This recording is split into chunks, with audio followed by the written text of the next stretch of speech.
Hello everybody. Lots of friends here. Good to see you all. Is everybody having a good conference?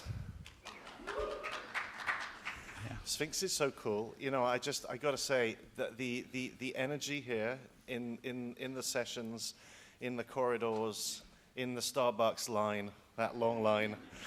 It's just great. It's just so invigorating and so fantastic to be here. I'm just really, really happy to be part of it. And yeah, it's great. This morning I'm very honored to be asked to moderate this session. We're going to talk about the Sphinx Orchestral Partners audition. We're going to kind of join that up to some of the things that are going on more broadly in orchestras right now, and hopefully have a good conversation. The Sphinx Orchestral Partners audition, one of the problems is I'm not sure. Some people will know a lot about this, and some people may not know very little about it, may not know very much about it. So we're going to kind of do a primer about what it is before we get into some discussions about its impact. But basically, Sopa, the Sphinx Orchestral Partners audition, is one aspect of the National Alliance for Audition Support, which is the program that was launched in 2018 by Sphinx in partnership with the League of American Orchestras and the New World Symphony. And by the way, that reminds me I didn't introduce myself. I'm Simon Woods. I'm President and CEO of the League of American Orchestras. And we're very happy to partner with Sphinx and New World on this program because it's an incredibly important program. It's a vital part of, you know, a landscape of supporting Black and Latinx musicians, which is changing and evolving in very good ways. And as you'll see, the way the programs that these programs have grown over recent years is exciting and encouraging and gives us a lot of hope. So, very, very important program, and happy you're all here to hear about it. And hope you've got some good questions, and we'll be doing some questions as we get toward the end. So, first of all, I want to just ask the panel to introduce themselves. Shantanique, Titus, and Alan. Shantanique, do you want to go first, and then we'll go down the road? Hi, everybody. I'm Shantanique Moore, and I am currently the acting principal flutist of the Memphis Symphony. Hello, I'm Titus Underwood. Is this on? Yeah, can you hear me? I'm Titus Underwood. I'm principal oboe of the Nashville Symphony. I'm also associate professor at Cincinnati College Conservatory of Music, and I'm one of the founding members of the Black Orchestral Network as well, and a bunch of other stuff in between. And I'm Alan Valentine, president and CEO of the Nashville Symphony. Great. Thank you all for being here. Great panel. And in a minute, we're going to start with Titus telling us about the basics of this program, just as a grounding for all of us in this room. But before we do that, I want to kind of back up a little bit and use my position as you know, at the head of the league to just talk a little bit about where we are in general and what's the context for this, because I think the context right now about the increasing diversity of American orchestras provides us with quite a lot of hope, and it also provides us with quite a lot of urgency. So what I would say is that in my 25 years in this field, since 1997 when I came to this country, I have genuinely never felt so much energy for change around equity, diversity, inclusion in our orchestras as I have now. The conversations are just different. And I said to somebody the other day, increasingly I find myself not having the conversations about why, but the conversations about how. I don't think that we're done with the issue about why it's important, and we all know that there is a conservative backlash, and we're aware of that, which can also embolden us to go on, with the work. But in our field, a lot of the conversations about how we move faster and how we do better with the change, and that is really encouraging. And although a lot of the change has happened since 2020, since the murder of George Floyd, it's also worth remembering that the League of American Orchestras has been advocating and advancing this work for quite a long time, going back to the 2016 so-called diversity conference in Baltimore, which was really, I think, the beginning of a whole new moment of energy around this work. And we'll be back in Baltimore for conference in 2026, exactly 10 years later. to focus on this topic again. And I'm very excited about that because I think it'll give us an opportunity to actually reflect on what has been achieved. So, one of the things we do at the League is we collect data. So let's just think about a few pieces of good data before we come on to some pieces of more challenging data. So good data. Works by women composers and composers of color made up almost a quarter of works played by American orchestras in 2023. Not minutes. It's important to make that distinction. The big long works still are taking up the second half of programs. But a quarter of the works played on our stages were by women and composers of color of today and the past. That is unthinkable 25 years ago. So that represents something very significant. The number of BIPOC conductors on the stages of US orchestras has nearly doubled, and it's now at about 32% of conductors. That's all conductors, including music directors, so 32% BIPOC conductors. And BIPOC representation on orchestra staffs is at about 22%. So there is progress happening, and it's been acknowledged at this conference, and it's exciting, and it comes from the work that you all are doing, which is tremendous. And we see it anecdotally when we open season brochures. We see it when we open annual reports, and we feel it at Sphinx with this tremendous community of Black and Latinx musicians who are becoming an increasingly sort of core part of the heart of the classical music business, which I personally appreciate in very, very real and very sincere way. But despite all the good intentions, despite all the talk, Latinx musicians are still 4.8% of musicians playing in American orchestras. Black musicians are 2.2% of musicians playing in American orchestras. And there's nothing good about that data. We can't, we should, this data is shocking, and it really has barely moved in the 20 years that the League has been measuring the data. And so from the League's point of view, that's why we're investing very asymmetrically in this issue of musician representation on stage. We've started a big new program called Inclusive Stages, which is a coalition program designed to bring executive directors, musicians, conductors, music directors, and board members together around this topic in order for us to advance more quickly. And I'm hoping that this time next year, when we're at Sphinx, we'll have something to report on that work. But that program, will sit alongside these very successful programs which are already existing, which is the National Alliance for Audition Support and Sopa. And that's what we're here to talk about today.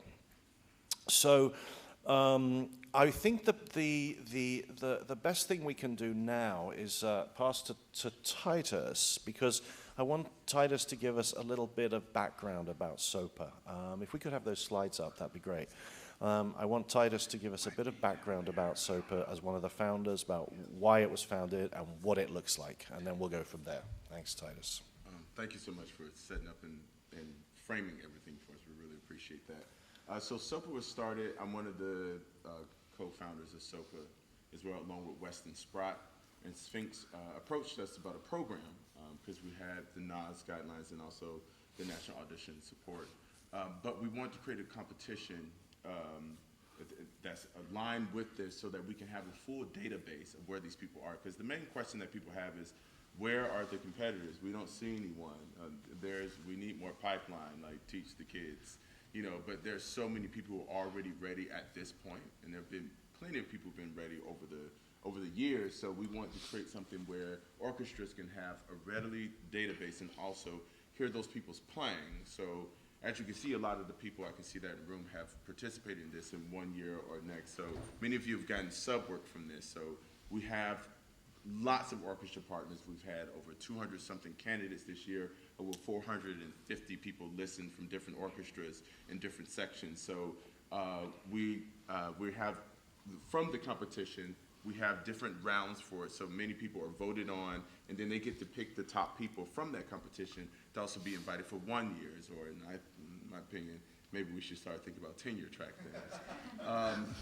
But many people have been invited for 1 year sub work. At the bare minimum, people have to invite some of the winners for at least 1 week of work. So that really accumulates with orchestras that are partners. So if you have 60 orchestras that are partners, then you get a good amount of work from that, from you diversifying where you go, and also with the audition support and also the funding support from Sphinx. Many people's travel expenses are covered when they go to places to sub and things like that. So the biggest thing we want to was close that gap for that need, because also for woodwinds and strings alike, but the orchestra takes up a lot of the conversation when it comes to being diversified, but it seems to be kind of a locked place. So we want to have all of those candidates there. So if you need an English horn player, it's in the database. If you need a violinist, it's in the database. You need a violist, there are plenty of those. It's in the database.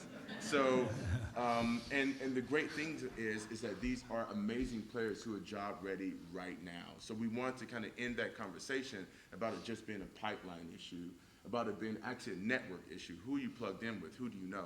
Because a lot of things where people are clicked in with orchestra, sometimes it's people you know, someone you went to conservatory with, someone you went to summer festival with. But as you can see here at Sphinx, this is a rather large conference, and this is a different network. So as you can see, many different networks are robust, so we want to kind of expand that network. I want to talk a little bit about the prize money. So not only we want to incentivize people to really practice, like really show up. There's money on the line.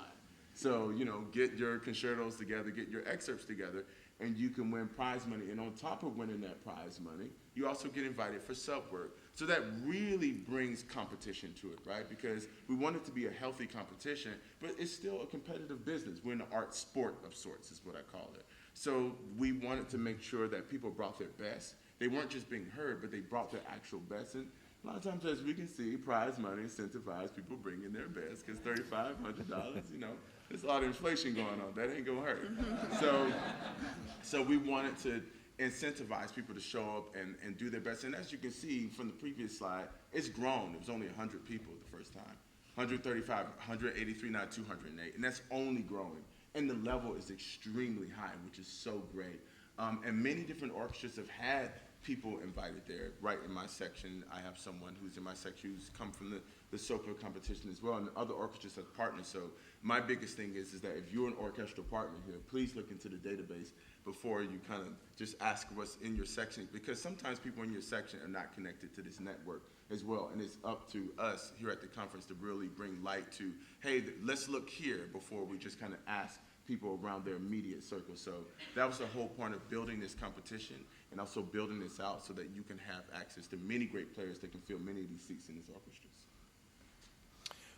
Titus, do you just want to, can we just flip onto the last slide here, just as the next to last slide, which is a list of participating orchestras. It's a pretty great list. And I think in the National Alliance for Audition Support, in the broader list, there's about 120 orchestras right now, and Sopa has 57. So we're growing. But one of the things we're going to say at the end is we want more. There's no reason. This is not a heavy lift for orchestras. This is something that every orchestra should be participating in. Okay, so are we good there? Everything good? Very good. Okay, is that your part wrapped? Good then, Titus? Yes. Very good. Okay, so what I want to do now is turn to Shantanique. I want to ask you a little bit about your experience. So you participated in 2017. Can you tell us a little bit about your experience, what it was like to participate, and how it went for you and how it's impacted your career? Absolutely. So if I remember correctly, the very first Sopa, there was no competition, right? It was just the audition. So I've participated, I've participated ever since the beginning of the Sphinx Orchestral Partners audition. And in the beginning, I was not audition ready. I had not taken very many auditions prior to participating in Sopa. So what that allowed me, it offered many opportunities for me. Number one, to play an audition on a big stage where a major orchestra, because it takes place at Orchestra Hall here in Detroit, where an orchestra rehearses and where the auditions take place, it's completely different than auditioning for school or just practicing in your practice room.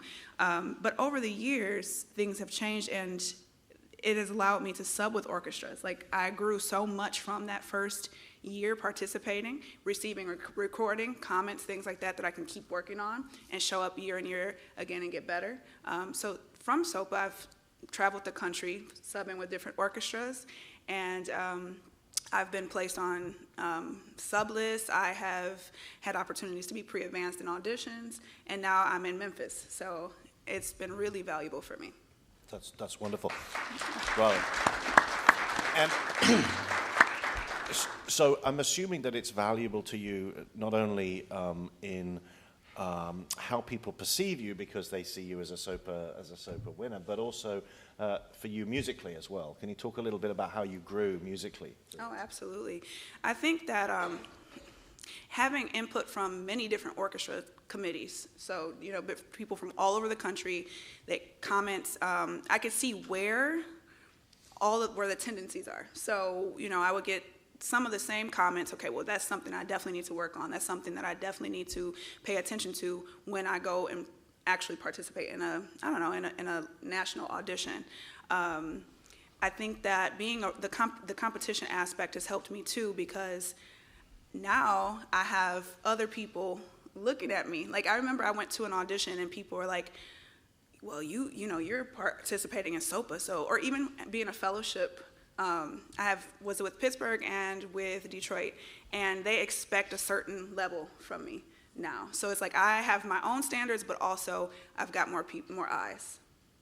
So I want to ask, it's a little bit off topic here, but I want to ask it anyway because I'm so interested in this topic. We all know stories about excellent musicians who don't win auditions in some places and then do win them in other places, of orchestras at the same level or similar levels. So there's this, it's one of the mysteries of our world is, how that notion of how you play fits with the orchestra that you're being, you're auditioning for. So did you find that the input you had from people during the Sopa process was different? Did you get different guidance from different orchestras? Yes. Oh, I love your sound. Oh, you need to work on your sound. Like, it's like, it was like so different. And it's like, what do you go with, And I found that you take some information and you take others with a grain of salt. So if somebody likes my sound, if I like my sound, I'm going with that, But things like intonation, rhythm, if I saw those comments, then hey, that's what I paid attention to. And does that notion of what different orchestras are looking for, does that affect at all which auditions you really invest in? Like if you have some auditions, are you invested in saying, well, this orchestra is one that is a good fit for who I am? Yes. Yeah, I think so. And I think also the culture of the orchestra mostly. Right. I think with Sopa, like having the opportunity to sub with so many different groups, I've been able to feel the culture, and it's so different amongst each orchestra. And that's an opportunity that a lot of people don't have. They don't know what we all go so hard to win an audition, but we get into these orchestras and we could feel so out of place. Yeah. That's huge. Well, we're going to talk about that in a minute, and we know that that's one of that we can do everything we can on the pathways. We can do everything we can on the audition processes, but if we're not creating welcoming, inclusive cultures in orchestras, we will still fail to bring the great musicians through. That is just something that is so critical. We'll come back to, let's park that subject, because I want to come back to that in a moment. I'm going to go to Alan now, and then I'm going to come back to you, Titus. So Alan first, talk a little bit about what the impact of Sopa has been on your orchestra in thinking about audition protocols, and because you're a very good example of somebody who's been a great advocate for this work, and I think for orchestras in this room to hear about that would be great. So okay, well, first of all, excuse me, as the CEO of our institution, I'm very concerned always about culture and alignment within the organization, and anything we do, we have to move forward together. I'm not one of those people that believes that you can just hand down those kinds of things from on high, that it's really something that has to be built from the bottom up. And so one of the things I want to say about Sopa is that as we embarked on this journey, actually going back to about 2015 is when we really kind of started in earnest.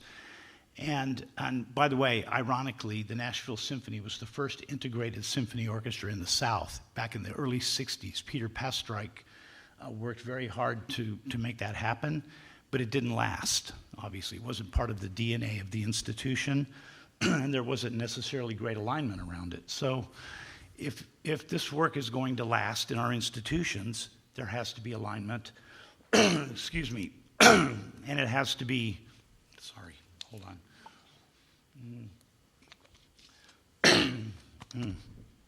Weather.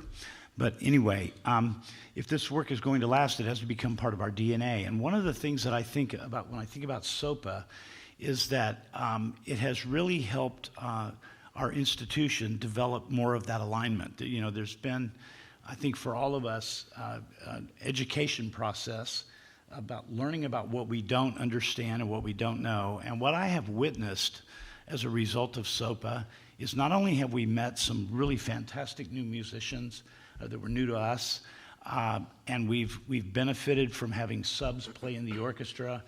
We've benefited, I mean, Titus, you got involved in Sopa even before your appointment in Nashville, but that was all part of the process that helped Giancarlo Guerrero know about you and to appoint you to the, at first, the appointment you had starting in, what was it, 2018, I think? 17.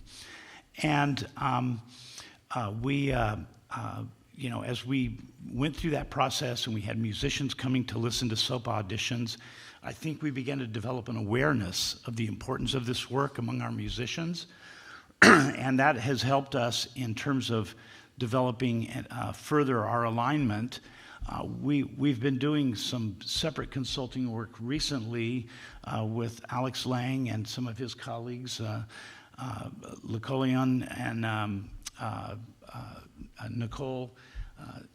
And one of the things that they have recently completed for us is an alignment survey among all of the constituents within our institution. And it's interesting to observe that there is still not complete alignment. Excuse me. The place where, for instance, the musicians are is very different from where the staff is and very different from where the board is, but they're all within a range that tells me that we, you know, it sort of helps inform the work that we have ahead of us. But I think that having musicians from our orchestra come to listen to Sopa, every year I hear this feedback when they come back. They're saying, wow, I heard an extraordinary level of talent. I'm really pleasantly surprised. I met a lot of new people. And so it's had a very positive impact on that internal culture in our institution. And our work has been multifaceted and with regard to equity, diversity, inclusion. And by the way, we call it EDIB. We put the B in for belonging. But whether it's our Pathways programs, our engagement with Sopa as a Sopa partner, whether it's our engagement with NAS, the National Alliance for Audition Support, I really believe that our involvement in Sopa helped us to then embrace in our last contract negotiation the notion of incorporating some of the guidelines that were set up for auditions or that were recommended by the National Alliance for Audition Support. Now, we didn't incorporate 100% of them because some of them, as you might remember, were kind of sort of colliding imperatives or mutually exclusive kinds of ideas, a couple of them in particular, but we did incorporate a lot of it, and it's made a difference. It actually, the first audition after we incorporated those guidelines was for principal trumpet, and we hired Will Leathers, who's phenomenal. He's been playing this weekend. It's his birthday, and he's this weekend, but he's been playing with Philadelphia this weekend, so that makes me a little nervous, but anyway, but he's utterly fantastic. And so I think that Sopa has been a really key part of our journey, and I think it will continue to be. I mean, we're not there yet. We've got a long way to go, but it's really encouraging to me. And I think as we've been through this process and we've been involved in also in inclusive stages, we've really begun to develop more and more consensus around the need to do this work thoughtfully and to do it together within the institution. So, yeah.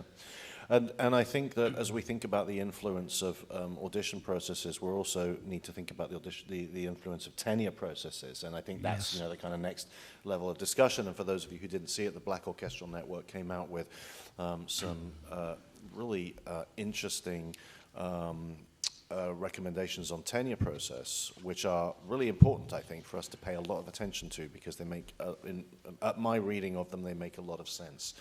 And what's encouraging is that, to me, is that I've, in talking over the last couple of days and talking to some of the orchestras in our Inclusive Stages Coalition, a lot of that, there's some things from those tenure practice recommendations which have already been implemented in certain orchestras, which is really exciting. So do not underestimate the way that SOPA and the National Alliance for Audition Support, and now the recommendations coming from the Black Orchestral Network, are being taken into orchestras and into negotiations. And frankly, the more orchestras that do that, the more it becomes, the more I think musicians feel legitimized to have those discussions. And so, I think that's one of the ways in which SOPA, of course, it's vital for what it's doing for musicians like Shantanique, but it's also actually, in a way, a change agent for the future. And Titus, I wondered whether you wanted to just jump in on, say Sure. something about that. Sure. Well, I'm always known for bringing up radical ideas, so here we go. I think that we should take a really good look at things. I want to kind of frame it. So fellowships has been going on since like the 1970s. It's 2023 now. If we were to do a back of the envelope analysis, let's just break down how much money that costs to fund fellowships over 50-something years. You could have endowed several chairs. There's no orchestra that could say no to money. Doesn't exist. So the thing about it is how do you incentivize places to actually, how do we get philanthropists? Because I know, I've talked to quite a few foundations and officers of foundations that some philanthropy, especially from some foundations, are pulling out of classical music is how slowly it moves, right? We're always so slow to the conversation. We're a Titanic turning in a swimming pool. And now I say we're a Titanic turning in a kiddie swimming pool. And now we're a Titanic turning in a cup. Hopefully not a Titanic. A Titanic. Maybe an ocean liner, but hopefully not a Titanic. But we won't be the submarine either. So the thing, get your Xbox controllers ready, guys. So the point I'm making is that can we have, we've had the biggest rate of attrition that's happened amongst orchestras. There's so many positions that are open. And one conversation that I hear a lot, and I'm glad that more musicians are coming to these conversations, because this has been very normal on the management side, that people have really been engaged in this conversation, but then we talk on the musician side, they're like, what are you talking about? What is Sphinx? What is Sopa? It's a foreign concept.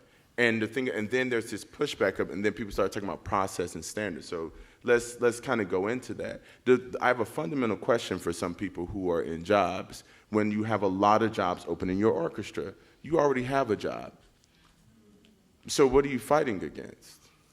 If you have a job and if we're saying, you know what, let's partner with SOPA and have this database, let's re-engage philanthropy for the thing that they actually are trying to do. We have an open opportunity to do that. And let's say, hey, let's endow it that's connected with this, and if it comes from this database, because a lot of them are private foundations anyways, and they can choose what they want to fund and where it wants to go, and the guidelines on how that goes. So I'm thinking, how can we incentivize that with all these positions that are open? We could change orchestras in about 5 years, right now. But the thing about it is, what happens is that we should start putting those things within our process, like put it in the contract. Then we're all held accountable, because what I see a lot, because I've been coming to Sphinx for about 7 years now, in different conversations and helping different orchestras craft language, what I see is that the conversation is the thing, and that's where it stops. Like, we feel uncomfortable for like an hour, and then we go about our day. And then we complain about, oh, the conductor he sucks today. You know what I'm saying? Like, whatever else is going on, you know, or did you see that chair was over there? Or this person missed that note. So we can really be having some really deep conversations about shifting things. And in our culture in America, we have a real dissonance when it comes to, especially racial conversation. It's so sensitive to us for some reason. But if we kind of sit in that, we're actually talking about the right thing. You know, there, no pain, no gains. So, and we're actually becoming really irrelevant as an industry in a lot of ways because people think we're boring. So I want us to have those really honest conversations because we can beat around the bush and talk about, and it's great that we have so many partners, but I want to add the question I even asked, and I challenged the partners as a person who helped build this program out, how many of you have 10-year members from Sopa? Or are you having more conversations about a new fellowship you're going to build that has that musician coming there for half the season and half the pay? So I really, when I see these young people who are really practicing hard, showing up, and I want them to have a boring audition story. They practiced, they were part of Sopa, they got a job, they got tenured, and they live in their life. It doesn't have to be a struggle story that's associated with it, or a question of, how did you get here? You know, the fact that that's even a question shows you where our culture is, that I'm some anomaly unicorn speaking to you today. So for all of those, I challenge all of you, all of us in the room, even myself, everyone who's here on the stage, what are we doing to actually make change? We're at a point where we would never be able to change, because once people have tenure, it's locked in for the next 40-something years. Really think about that. So we're at a real crux. I'm glad that so many people are here today. So I want you to bring those really difficult conversations that also financially incentivizes your institutions as well. Yeah, thank you for that, Titus. Well, really appreciate that. I also want to call out something that we've talked about between us and the Black Orchestral Network that continues to be something that we need to think about, which, you know, is not, obviously it's very well known to those of us in the field, but it's not well known outside the field, which is, if you look at the management community, if you look at the CEOs of American orchestras right now, you're going to find a tremendous support for diversifying their orchestras. And yet they are not part of audition and tenure procedures. They are excluded. They are excluded, and that is in a way intentional, and it goes back deep to the notion of orchestras, orchestra musicians, orchestras control their own artistic destiny, right? And that's very deeply embedded. But one of the problems with that is that some of the strongest advocates for change are not actually in the room, and also what's happening is the people who have some experience in how to run effective processes and some experience in the legalities and the human resource aspects of hiring and tenure are not in the room. And this is something that I think we've got to start to have a conversation about because I think it can help us. But there's no question, I just want to really underscore what Titus just touched on at the beginning. To me, winning over the hearts and minds of the musician community is one of the most important pieces of work we have in the years to come. That's really going to be important. And I'm going to use that as a segue to coming back to Shantanique now and asking you, Shantanique, to talk a little bit about culture. When you go in your experiences working with a lot of different orchestras, going into orchestras, talk a bit about the sense of welcome. When was it wonderful, and when was it less than wonderful? I'd love to hear you talk about that. Oh yeah. So like I mentioned before, the cultures are vastly different amongst orchestras, and I've had some really welcoming experiences where musicians would come up to me and actually show interest in me as a person, ask me about my goals, ask me where do I see myself. Then I've had other experiences where people just look like they don't say a word. Clearly you acknowledge me, you're looking at me, but no hello, like I'm a guest here. I've had people say, well, not verbatim, but, well, you're here because of Sphinx, like in a derogatory way. And that, it's sometimes uncomfortable to be somewhere where you don't know anyone, number one. But then when, you look around, you see, yeah, I am the only black person on stage, and I don't get a hello, I don't get a welcome, I don't get anything like that.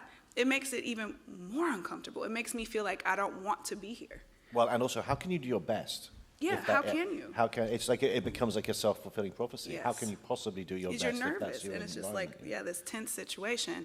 But like I said, I've had some really great opportunities and experiences with some orchestras where, they're genuinely interested in me as a person and seeing me do well. So, yeah, I think that there are cultural changes happening, but it's not everywhere, and it's unfortunate. Yeah. Titus, I know you've got a lot to say about this subject, but I'm going to ask you just to comment on that. Then we're going to come in a moment, we're going to come to some questions. So online audience and audience in the room, please start thinking about questions for these folks. But Titus, go. I know that the culture of orchestras are going to change quite slowly.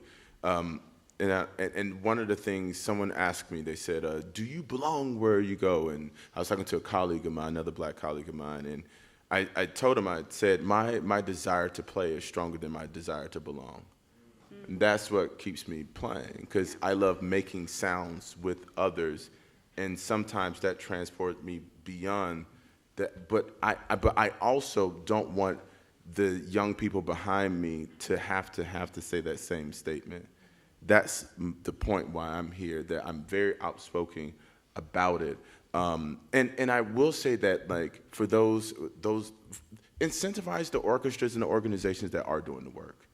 Mm-hmm. If your orchestra, if you feel like, and I'm talking directly to philanthropists, if you feel like it's like the biggest steep battle, no one wants to do anything, don't fund it.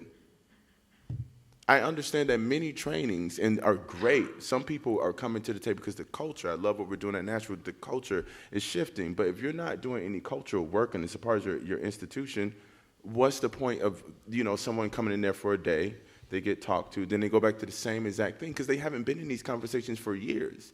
I've been talking about this for 10 years straight. Hurt my career in a lot of ways early in my career. Before it was popular and became like a conversation that people were eager to hear. So I would say incentivize those who are doing the work. There's the Sphinx, there's Gateways, there's other orchestras that are doing things. There's IMI, there's some Castle of Our Skins. I can go off the top of my head in many places that have been doing work already where you just incentivize it and they have the boost that they need to be legacy places and not just asking for things. So I would say orchestras, if you really want to change something, like be that change, or it will actually financially hurt us if we're not doing that, and we're already seeing that already. So I'm looking at this as a challenge. I love doing all the reports and the things that are happening, but the point of coming to Sphinx is that the conversation is always honest. That's what's beautiful about here. We're not just giving data and what we did. We're talking about, okay, how can we create a better future? That's why the response is the way that it is. So that's my thing of what Shantanique's going through. Like, you need to have enough people there where it's a critical mass of people to change the culture. Titus can't just change the culture. I can't speak for all black people. But if you have 15 black people there, you have diversity of thought amongst that people group. Then you actually get a real representation of what that culture actually needs. So and that's what happens in different cultures. There's a critical mass of people from a culture, and they decide where it goes. So imagine if you had 4 or 5 different critical masses of culture in your orchestra. Your orchestra is going to be pretty fantastic. But if you have just one dominant culture in every orchestra, it's going to look pretty much the same in a lot of places. And there's a reason why there's such lockstep there. So I really think that we can really change the future. We can actually be relevant. Like, for real, we can be relevant. Like, classical music can actually be cool. It doesn't have to be like, hey, let me educate you on this because you'll like it if you hear it enough times. It doesn't have to be that way. We need to be flexible. I challenge the union. We need to be flexible. I challenge ICSOM. We need to be flexible. I understand some of this stuff is from yesteryear, and I get it. Some conductors used to just fire people, and people didn't get out on time, and people abused in contracts. I understand where that hesitation comes from. I get it, because some people have been really screwed in contracts, and they're like, nah, we ain't doing that. I get it. But at this juncture, we need to have more open ears to know that we need to work together as an institution. Both sides got to do it. There's no Death Star who's the management. There's no, the patron saints who the musicians. We need to come together and actually make change together as one unit moving, because it takes two people to make this thing go. I don't set up my chair. I don't put my stand on the stage. I make my reads and I play. And if I had to put my stand up there, I think my job would be a lot harder. So, like, really thank the people who put that thing together, because we, as we move as an institution, we can really make change. So that's what I challenge us to do. Yeah, well said, Titus. And I really do want, you said a couple of things I want to pick up then. I really do want to pick up, it is very important that we have the union in the room. Rochelle Skolnick's here from the union. Rochelle is taking part in our Inclusive Stages program. She was at our convening on Thursday with 30 orchestras in the room. This is fantastic, Rochelle. Thank you. And I want to say thank you to you to being part of this work with us, because you are a really vital part of this. I also want to say something else. I was going to say, yes, you mentioned calling out orchestras who are doing great work. I mean, I heard a wonderful story I heard from our friends at the Memphis Symphony the other day about how there's a critical mass of musicians of color in the Memphis Symphony. And one of the great things that I think about that is really exciting is that if you are the only black musician in an orchestra, that is in no way normalized, right? So it makes you something different, and that's what we need to erase. We need to erase Tokenism. that. Sorry? Tokenism. The tokenism. It is only by as has been advocated here, following, taking advantage of these fantastic musicians who are out there in this world, being involved in Sopa, having them on the stages, that we normalize it, and it just becomes something that, in 10 years' time, we look back and we say, like, what were we thinking, right? This is now normal. This is now part of who we are. Alan, anything you want to add just right now before I go to questions? Just a couple of thoughts. First of all, when I think about this work, I also think about the idea that, we've touched on, funding, that we all know, those of us that do what I do, we've all heard from funders that they're tired of funding us and tired of funding all of these ideas that are supposed to create change, and nothing changes. And so we've seen some major national funders pull away from orchestras, and the whole question of relevancy that you touched on, Titus, I think is important. Maintaining relevancy in our own communities. I think the flip side of those funders pulling back is that if we can demonstrate change, I don't mean talk about it, but demonstrate change, that change begins to actually happen, then we have a grand opportunity to really strengthen the support infrastructure for orchestras. You made a comment that it's like we're becoming irrelevant, and I think that that's a very true thing in my observation. I've been doing this 42 years, and I've watched how things have shifted. And so I think there's some business imperatives around this work. There's also an artistic imperative. I have a personal, deeply held belief that when we bring different lived experiences to the making of music, we make the music better and more relevant to the people listening to it.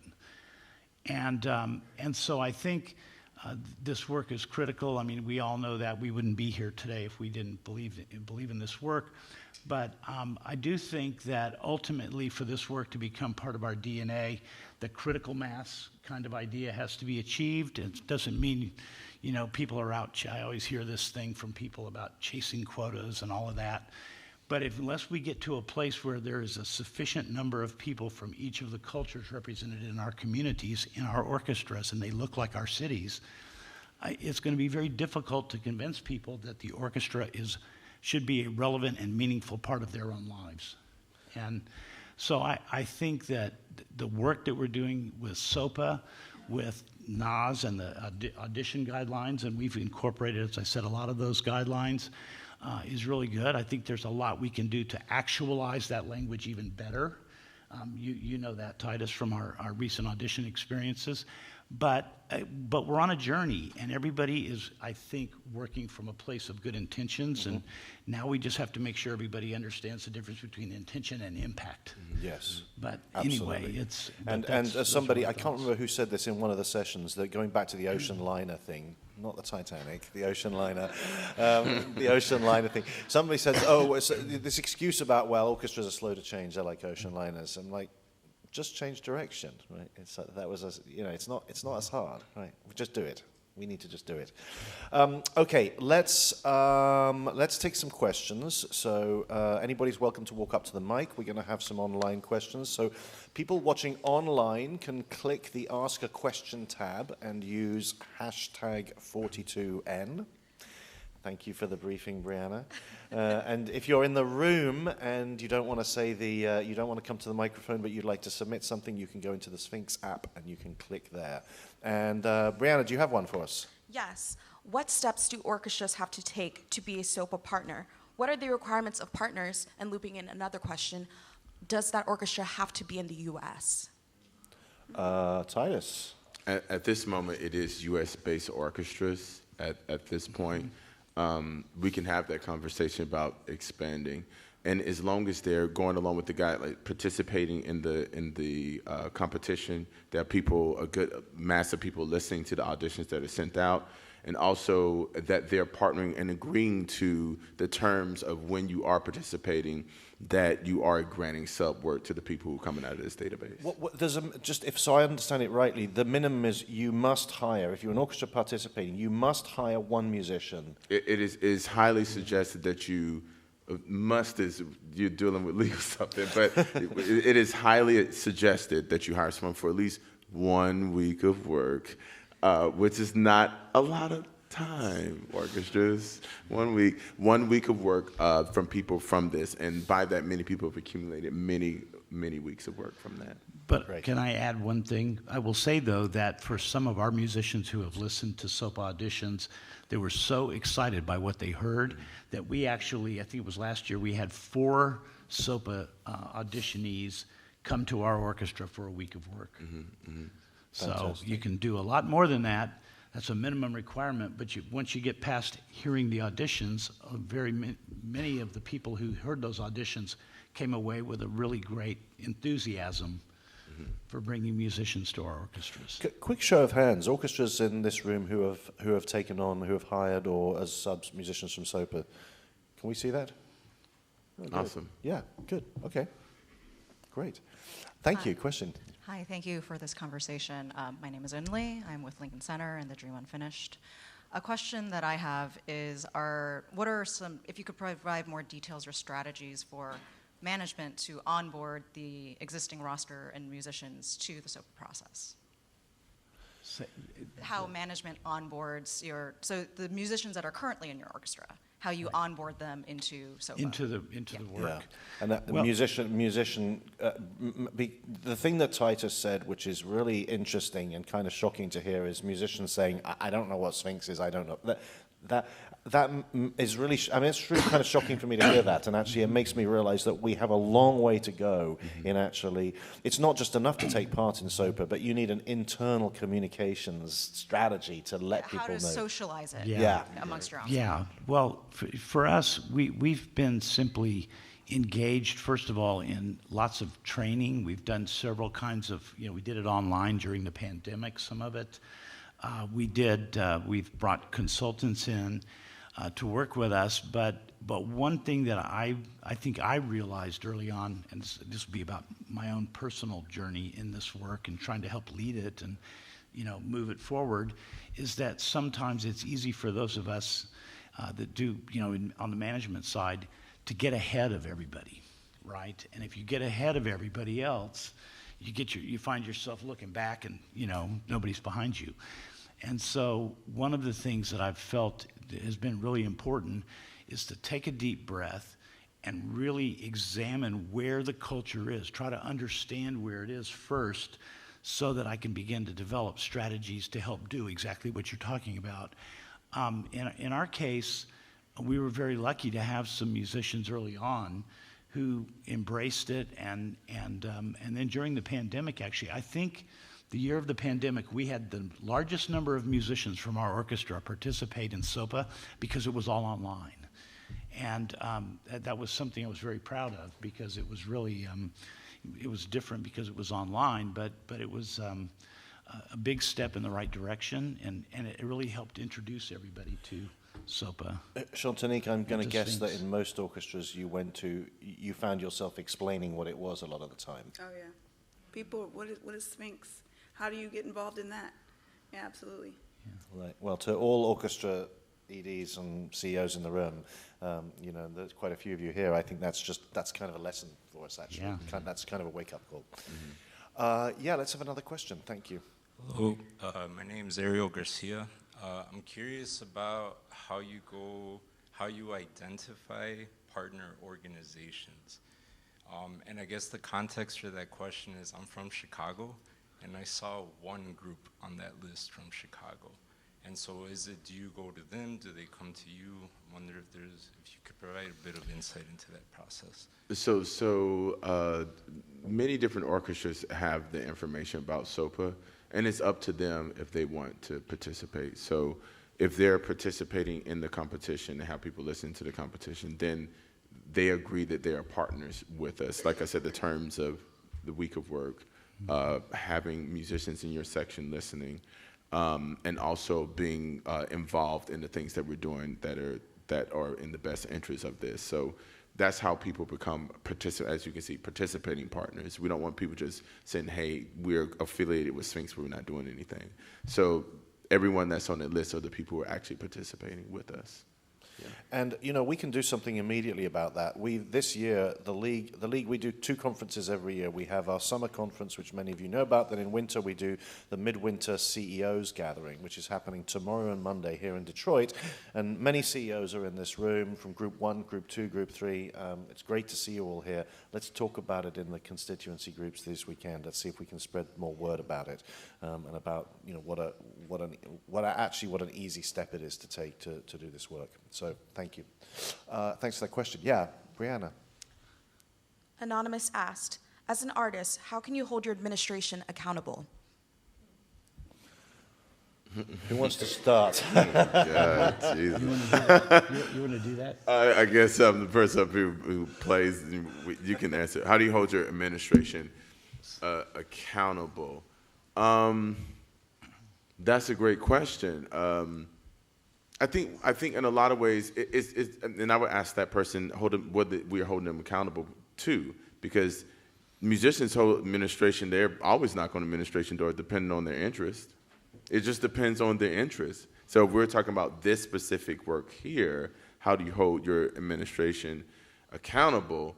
I think one of the biggest things is making sure that first of all, they're here at a conversation like this. Like, they're in the room where they're not the majority the whole time. So I think that's a really good thing for people, because it's pretty much my existence. But the thing about it is that this is where the change happens, is when if you're here, then we have a language that we're speaking on. A lot of times if I'm speaking to an administrator and they don't know what I'm talking about, they haven't been in any of these conversations, it's going to be combative, and also it's going to be friction there because we're not speaking from the same place. So it's good for us to set up the framing. A place like this sets up the framework for us to have the conversation in the first place, and then we go from conversation to action items. So I think that's the best way to hold them accountable, not just kind of poking the bear. There's better ways to be tactical about getting the result that you need. Well, and I would also say we all have to hold each other accountable. Yeah. It doesn't only go in one direction.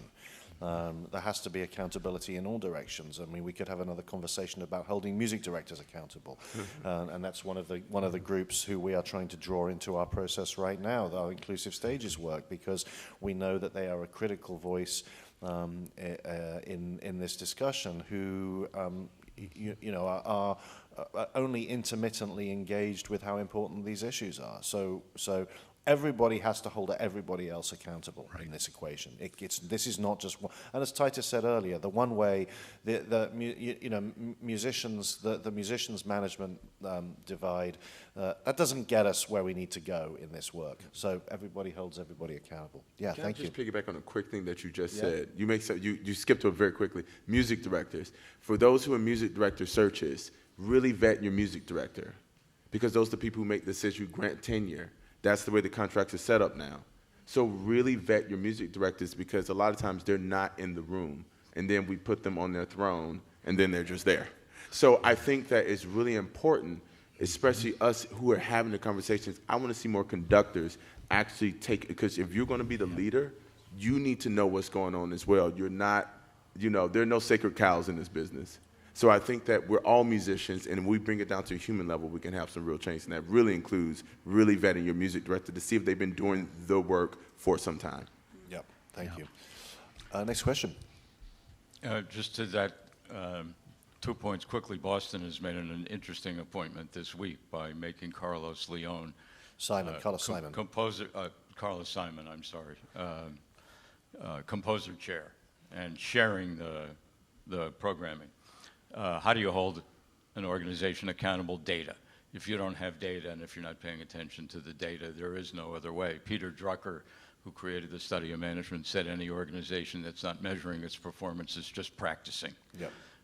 My name's John Spencer. I'm president of Chamber Music Cincinnati. I don't know if there are other chamber music presenters in the audience. We have the benefit of having an orchestra president and an orchestra that's a leader in the subjects that are being talked about today. But 2 quick points that I'd like to make. Number one, it's not just who's on your board, but or what they look like, but it's what are they telling you? And if you're picking black and brown people to be on your board, or are you picking Titus Underwood to be on your board, who's going to tell you exactly the way it is, or are you picking people who are going to go along to get along?